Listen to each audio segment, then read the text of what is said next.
good to be in the city of Saratoga on this wonderful day, and thank you very much for taking the time out of your schedules. My name is Evan Lowe, and I work for all of you representing Saratoga, Campbell, and the West Valley cities in this region. But how many of you actually brought some mail for you to ask and verify whether or not it's legit or not?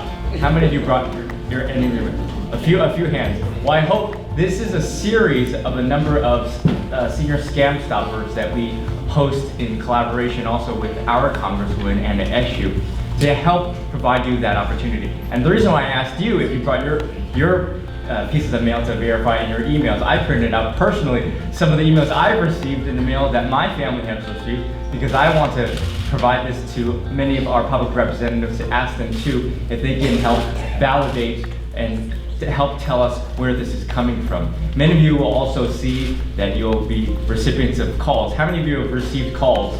Sometimes. Oh. Okay, I should maybe mention that. Oh, you've received calls too. So we know that at the federal level, Congresswoman Eshoo has helped advocate for legislation on ensuring the consumer protections that we have and preventing these scams. We should also tell you that at the state level, if you go to your automotive repair, in fact, I just checked my car, I got my maintenance light on today, and we'll be getting an oil change. But if you feel that, for example, any of the automotive repair, that you find out that you just want to go in for an oil change, and boy, all of a sudden at that 4:59 p.m. right before they close, they say, hey, we can get you your car back, but there seems to be some problems, and that might cost you an additional $600. But if you want it now, we can fix it right now before we close. But you have to agree right now. If you believe that there are any circumstances of these cases, the state, under the Bureau of Automotive Repair, can help determine whether or not there is a record of consumer complaints, but that only happens and it works if you have an opportunity to call them. And similarly, if there are a number of complaints, the state will actually send an undercover vehicle to best determine how things will be occurring and whether or not there is significant consumer protection. We also have a number of different opportunities for that type of theft and consumer protection on a wide variety of other areas as well. So I know that you'll hear from many of our public representatives there too, but please see us as a resource. And again, while this is focused on a senior scam stopper, as a millennial, I get these type of correspondences on a regular basis too, in which I have been duped, and I have unfortunately, yes, clicked that email before and provided some information that I thought was legitimate from a bank. Unfortunately, this happens all the time. So again, this is a resource for all of us. Having said that, you'll be hearing from individuals, but would you kindly all join me in giving a very warm round of applause and welcome to our Congresswoman who works so hard for us each and every day, leaving our wonderful community in Silicon Valley to do the people's work in the Congress. So please join us in welcoming our Congresswoman, Congresswoman Anna Eshoo. Evan Lowe, thank you for what you do on our behalf in the state legislature. Thank you for having me co-host this important seminar this morning. So we're here to talk about a very serious problem, and it is all about the financial scams that are taking place across the country.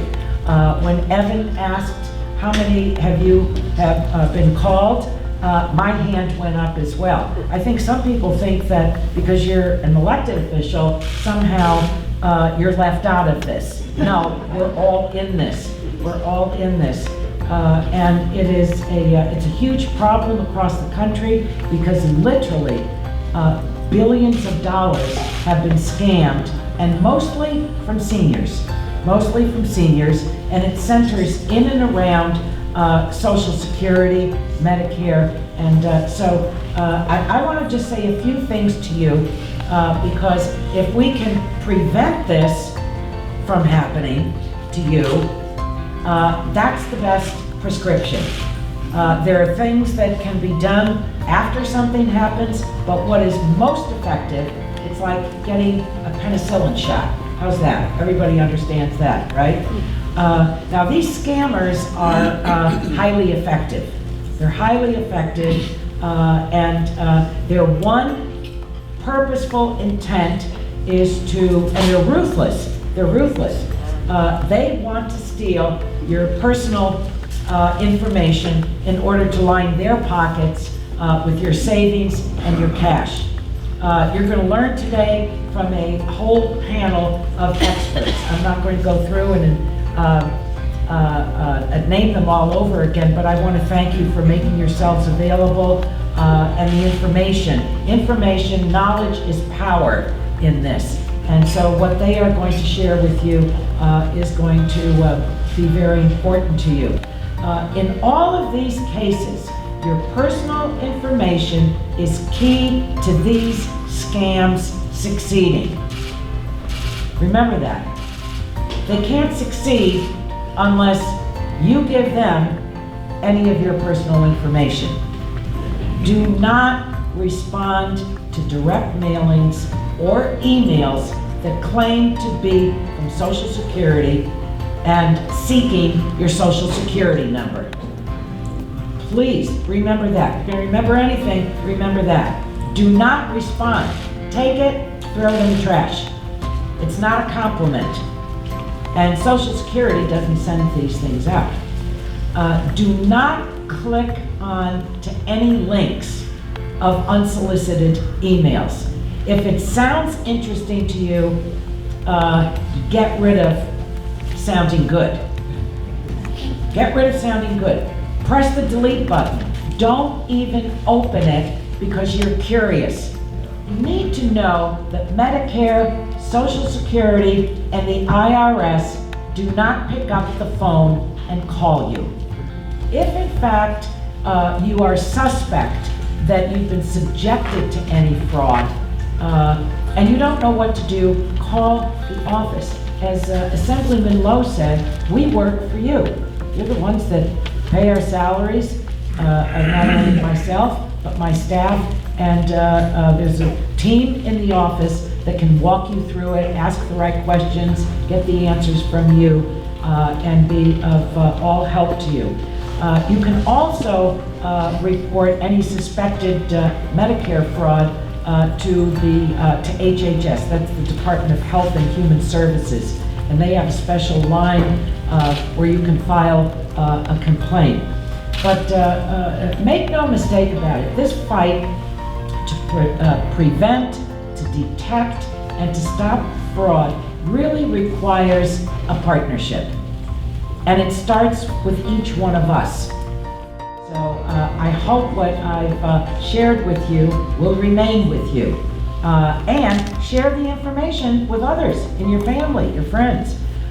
So now it's an honor to turn the program over to Kevin Durawa, who is with the Contractor State License Board, and he's going to moderate the panel discussion today. And as I said a couple of times, one of the tables that's here is my staff from my office. Any and all questions are welcome. And but that's not just for today. If something comes up, you're not so sure what to do, it's better that you call my office than answer the call of a scammer, okay? So God bless all of you. God bless this community. God bless our beautiful country. Thank you, everyone. My name is Kevin Durawa. I'm from the Contractor State License Board. I'm here to help you learn the do's and don'ts of hiring a contractor. I'd like to thank Congresswoman Ann Eshoo, Assemblymember Evan Lowe, and the Saratoga Area Senior Coordinating Council for helping us put this together. I'd like to hold all the questions until the end if we could, so we have enough time for all of us on the panel today. First off, when do we need to hire a contractor? Any guesses in the crowd? When do we need to hire a contractor? We want to hire a contractor when the job is $500 or more. That's including labor and materials. $500, you can get to that level very, very quickly when you're considering how much materials cost nowadays. So we always want to be looking for a licensed contractor. That's the law in California. So how do you find a licensed contractor? I'd suggest, like the Congresswoman was mentioning, talk to your friends and family. Get their personal recommendations. Now once you get their names of those contractors, I want you to also look at those references of the contractors. See if they get the names and phone numbers and addresses of those references. If possible, I'd like you to look at the contractor's work with your own eyes. Why is this important? Why do we want to look at the contractor's work with our own eyes? Because it's very easy nowadays to do just a Google image search and get some pictures of really excellent construction work and put it in a binder and claim it's your own. So if you can look at the projects with your own eyes, that's even better. Now, once you get a contractor's number, you're going to want to get the number, and you're going to want to look it up on online. If not, you can call 1-800 number. And what you'll be able to do on our website is you'll be able to determine whether or not that license is active. We want it to be active. That's the law. And if there's any complaints filed against this license. If you don't see a number on any of the advertising materials or business cards or the website, usually that's a huge red flag. Usually that means they're not licensed, and we urge you to go with a licensed contractor and avoid working with an unlicensed contractor. And you can call the 1-800 number if you're not good on the computer, by the way. If you're still having problems finding a licensed contractor, I wanted to talk to you about a new feature on our website. It's called Find My Licensed Contractor. You can easily just type in your zip code or your city, and then choose your classification. So say if you're working with trees, you can choose the tree classification, or fencing, or concrete. And what this is going to do is it's going to give you a list of licensed contractors right in your zip code. So you're starting off on the right foot, and you're starting from a pool of licensed contractors, which is what we want. You can print out that list. You can also download it to your computer. How many? Now that you have a list and a place to start, I'd like you to start making some phone calls, and I'd like you to talk to at least 3 contractors. Why do we say 3? I want you to get at least 3 bids. Okay, I'm going to give you an example. A woman in my last talk, she didn't understand the whole 3 bids thing, but she was getting a new fence. So she took my advice and she got 3 bids. So the first call, $1,000 to do her fence. The second contractor she talked to was $1,300 to do her fence. The third contractor she talked to was $1,700 to do her fence, okay? Do you notice the wide price range there? That's why we want you to know your price range and make at least 3 of those phone calls. Now we don't know, maybe the $1,700 bid was using more expensive materials, a nicer kind of wood, pre-treated wood. We don't know all those specifics, but what I want you to do is I want you to know what's out there. I want you to get at least 3 bids. And also remember that cheaper is not always better. Now when you actually meet these contractors, and you actually meet them in person, I want you to ask to see their pocket license. This is an example, and there's some examples on it. There's a pile of these on our table if you want to get a closer look. Ask to see the plastic pocket license of the contractor, okay? It's going to have their license number on it, it's going to have their name on it. And I also want you to look at a picture ID, a driver's license, some kind of picture ID. I want you to compare the name on the license to the name on the picture ID to prove that this person is who they say they are.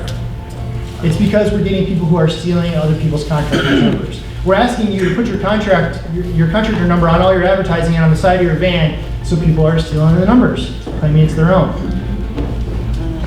Let me give you an example. So recently in Riverside County, a family hired a swimming pool contractor. They looked up the number. This individual is licensed. They proceeded with the work. They paid the contractor. The pool was put in. 6 months later, they started to get some cracks in their pool. The construction was faulty. It turns out this contractor had stolen their license number from their own son. Exactly. And because they didn't check the picture ID with the contractor's number, they lost the money, and it took them several years and several instances through court and court fees to even see some of that money back. So that's why we really encourage you to check that plastic pocket license with the picture ID to make sure that their identity is matching up.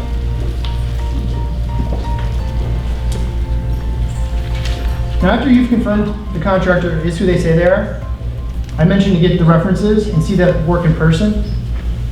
And also when you look up their license number online through the license check, that listing will also tell you if they have workers' compensation insurance. I want you to be thinking about workers' compensation insurance when you're hiring a contractor. If they have employees, they must carry workers' compensation insurance. The reason why is if a worker gets hurt on the job while they're working on your home, eventually you can end up liable. for some of these damages. So always get workers' compensation insurance. It'll be listed on the website. There's one instance, roofing contractors, they do not need to have employees. It is a law, they must carry workers' compensation insurance. We're also, the Contractors Board is also looking at, there may be a requirement later down the line for other license classifications to require workers' compensation insurance, so keep an eye out for that. So you check the workers' compensation, you check the contractor, they are who they say they are. How much of a down payment are you gonna give this contractor? How much? 10%? 10%? We got 2 correct answers. You guys are the winners today. You can pick whatever materials you want on the desk, okay? And you get a bag, okay? That's an excellent, very educated audience today. 10% or $1,000, whatever is less. That's all we want to give for a down payment. Nothing more than that, that's the law. That's to protect you, so contractors don't walk off with your money, okay? And one of my recent talks, a staff member or an assembly member came up to me and said, I didn't know that about down payment. She told me that her husband and her just got a brand new roof. Guess how much money they gave the contractor? They gave the contractor half of the money up front. They're lucky they got the roof done. Giving that much money up front is a bad idea. That contractor can use the money towards other projects. I had someone come up to me today before we started. Oh, they took the money and they started using it on another project. Remember, 10% or $1,000, whatever is less. That law's in place to protect you. So what happens when you get the contract? When you finally get a contract, before you sign it, I want you to make sure it's as specific as possible. Does it say in writing the specific materials that you want installed, whether it's a specific tile or wood planking? Does the contract include any subcontractors? If the contractor is hiring subcontractors to do some of the work, the license number of the subcontractors should also be included on that contract. And I want you to look up those numbers as well. Does the contract include specifics regarding debris removal and cleanup? Who's going to clean up the mess when everything's done? The contract should also include language involving the permits. You want your contractor to be pulling permits for you. If you're not sure whether your project requires a permit, you want to be contacting your local agency to find out. That would be your county agency to find out if a permit is required for this work. And you want to make sure the contractor is pulling those permits. The contract should also include a start date and a completion date. You don't want this being put off for weeks and weeks. If he says it's going to be done in 3 months, you want it in writing. Make sure it's done in 3 months. Yes, there can be delays. We all know that there's delays involving construction, but to have that finish date in your contract is very important, written down. How much money are you giving these contractors as the work is going? Your contract should include a payment schedule. So you only want to be paying these contractors half the amount of money when half the work is done. 3/4 of the money when 3/4 of the work is done. Remember, once you make that final payment, you may never see that contractor again. So make sure that project is completed and up to your standards before you make that final payment. Please, please, please. And speaking of contracts, never sign a contract you don't understand or you can't read, it's too small, the writing's too small. Have family and friends help you. And when we do sign the contract, I want you to sign on a paper contract, not a tablet, not a Surface, iPad, whatever. I'll tell you a reason why. We investigated this couple. They came to us with a complaint. They suddenly found themselves tied to $130,000 in loan payments for solar. They don't even have solar, okay? They don't have anything on them. It turns out those loans were forged by a contractor who duplicated their signature from a tablet. They duplicated and put it on loans. That's why we really want you to make sure you're signing paper and what we call wet signatures. That means with a pen, okay? And get a copy of the contract when you're done. Now, I also want you to carry what's called a project file. It can be a folder. Keep your contract, all your proof of payments, photographs of the work, all of that information in a folder, handy so you always know where it is. This is going to help out down the line. In case there's problems and you need to file a complaint, you want to be accumulating all this evidence as much as you can. Now, how are we gonna pay for this work? Do we pay in gift cards? Any guesses? Do we just give them a duffel bag of cash? 10%? No. No, what you want to do is you want to pay by check, okay? And there's cases also, if you're working with a contractor with subcontractors, when both of those parties are supposed to get paid, we want to do a joint check. So that means the check is made out to both the contractor and the sub. That way they both need to endorse it to get the money. And that'll protect you against mechanics liens. That's something that can basically be filed against you by these subs, but for some reason they're not getting paid. So if you're paying the contractor and the contractor's not paying the subs, that can become a problem for you. That's why we want to do things called joint checks, making it out to both parties, okay? So, besides the contract, one last thing about the contract. Remember, with any contract, you have 3 business days to walk away, to cancel it. You have 3 business days. So to make sure he's not starting any of his work for 3 business days, okay? After you sign this contract, give you time to think about it. As long as you contact them within 3 business days, you're able to cancel this contract. So what about the contractors that you don't hire, that they show up on your door, knock on your door, hello, I'm in your neighborhood, I've got extra materials to work on your driveway, sir. And I'll do it today, I'll give you a brand new driveway, brand new asphalt, I got extra materials, I was in your neighborhood, I was working on your neighbor's house. $700 up front and it'll be done today. What are you gonna say to me, sir? No. We don't like these traveling contractors. Chances are they're not licensed, right? Chances are they're gonna pressure you into having you give them all the money up front. Oh, it's a limited time deal. I'm only gonna be in town today. That happens to all of us, right? Not just seniors. I get at least a couple knocks on my door a week. I'll take that tree down in front with you. I was in the neighborhood. I'll take the tree down for you. $700 up front. No. These are not the Boy Scouts. These are not the Girl Scouts. Come in the door. We don't want to be working with these people. We want to be working with licensed contractors, okay? These people may pressure you and offer you deals that seem too good to be true, right? When you're starting to feel that pressure, I want you to take a deep breath, okay? I want you to take a deep breath and ask them to leave their materials outside your door, leave their materials in your mailbox, and say you'll think about it, okay? And ask them politely to leave. Chances are they might not even have materials, they might not even have a business card with a license number on it, okay? Another problem here involves solar.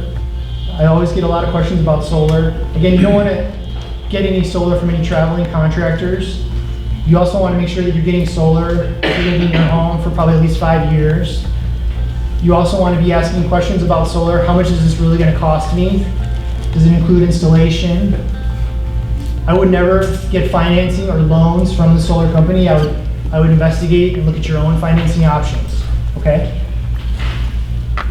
And I have more questions and more answers regarding solar at the table afterwards or at the end if you have any questions.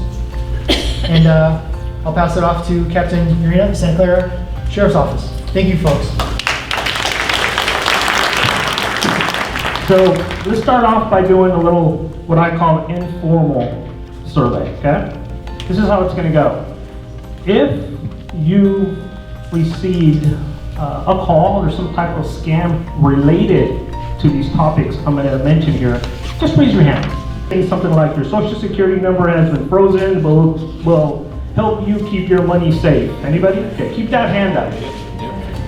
Health and Human Services, call now for your free back brace or anything similar to that. Raise your hand.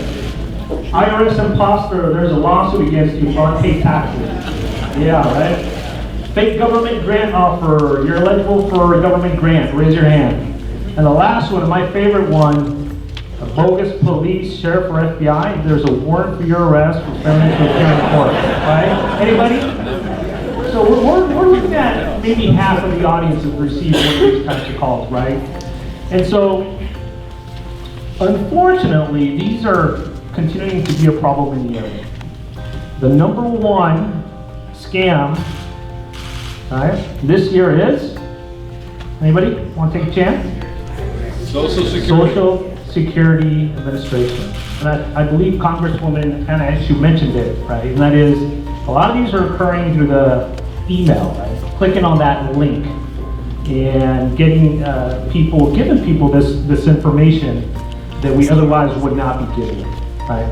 And so, in the interest of time, I want to go over a couple of things that we can do that would stop this, right? And I solely believe that these are things that we can prevent, these scams. First of all, we have to do some research, okay? The burden's on us sometimes, right? To make sure that these people we're talking to are in fact people that are providing these services. We have to do some research. The first thing that I do when I get a phone call from somebody that I don't know, I was talking to a resident here earlier, first of all, I don't answer it, right? But okay, let's say that I do answer it. I'm having a good day, I'll answer it, right? And they're trying to sell me something, because I get these calls, I would say half a dozen times a week. First thing I do is say, no thank you, hang up, Google that number, right? Yeah. Okay, you guys are with me there. And so what you do is you type that same number into any browser, and you'll be surprised at the information that'll come up. Because we're looking out for each other, and other people have received the same call. And they'll tell you right there, black and white, right there. This is a scammer, be alert, you know, that kind of information. Do some research. Do not believe your caller ID, okay? There are what they call spoofing applications out there, and so as a previous detective, I can tell you I've used them, and it's simple. This is how it works. I have an app, right? I choose the number that I want to use, so that when you receive my call, that's the number you're going to see. So how does that work, right? So if I know that Social Security Administration's phone number is 800-245-4545, and you know that too because you've been in contact with them perhaps in the past, and you see that number pop up, you may think that that is a legitimate contact, right, by Social Security Administration. And again, as was mentioned earlier, don't believe it, okay? Hang up that phone and you make that phone call. Consider how you pay. And I would think we talked a little bit about using a check, right? Depending on what services you're using, a credit card is a great idea. Why? Right. Because there are some protections that some credit card companies use, right? As opposed to using a bag of cash, right? You can never get that bag of cash back. Talk to someone. We've talked about that before. Talk to someone about this. The people that are calling you, the services they're offering, is it too good to be true? And again, hang up on robocalls. You know, people call you, hi, I'm looking for this person. Be skeptical of free trial offers. Extremely skeptical. Anything that's free, it's usually not free, right? So, they're looking at that. Do not deposit a check and then immediately wire money. Yeah, we've seen a significant increase in that. And here's how that plays out. Perhaps you're selling something on eBay or any of the other markets that are out there, and this person says, hey, I want to buy that bicycle. Okay, I know you're selling it for $500, but what I'm going to do is I'm going to send you $1,000 because that's what I think it's worth. Okay, go ahead and keep $1,000, and then they send a check. We receive that check, and then you get that follow-up call. You know what? I'm sorry. I really looked at the value of that bike. It is $500. Can you send me $500 back? Oh, of course, right? Because that's what we wanted to sell it in the first place. Well, unfortunately, we do that. We send the $500 back, and then their check bounces. And now we're out, right? A lot of money. So don't send anyone any money, period. That's what I tell my wife. And then when in doubt, give us a call. When in doubt, give us a call. We're here to support each and every one of you. And I know sometimes these things can get a little confusing. Unfortunately, you are a vulnerable population. And you know why? Because you have a big heart. Because you want to help people. And unfortunately, those scammers out there know that. And so we got to protect each other on this. I'll be here. I know Sergeant Jason Brown is here. Please, if you have any specific questions about anything, we're here to help you. Thank you. I just want to briefly touch on a couple of common scams that are out there.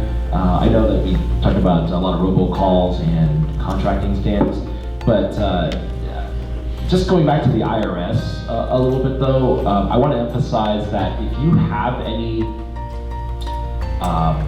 questions about your interaction with the IRS, you can always talk to a professional though, either an enrolled agent or a CPA. They have the expertise to be able to deal with the IRS. CPAs deal with the IRS every day, so please go ahead and get some professional advice if you have any doubts about your interaction with the IRS. I want to reiterate that the IRS pretty much does not call you. They'll send letter after letter to you though, so please don't believe any calls that come to you claiming to be the IRS. Another thing about robocalls too I want to mention too is I noticed that a couple of folks here, or actually a lot of folks here, have smartphones. Anybody have like an iPhone or Android phone out here? Okay. Please go ahead and download apps that'll block robocalls. They're not 100% effective though, but I have noticed that, at least for me, it has cut down on the number of calls. I know AT&T, I think will probably have one specifically for AT&T customers, or there's something called Truecaller. These are all free, so you don't have to like pay anything. But I encourage you to especially download those apps on your phone and then install them on your phone. That'll help with the robocalls. The other thing I want to mention too, in terms of scams, are fake sweepstakes or lotteries. Hey, this is Publishers Clearinghouse, and we're going to show up at your door with a big fat check, and you don't recall entering the sweepstakes. That's probably a scam. That's probably something that isn't legitimate. So you want to make sure that you're aware of those kinds of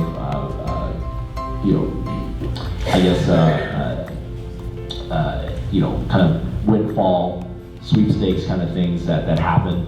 The other thing I want to mention too is in terms of computer fraud.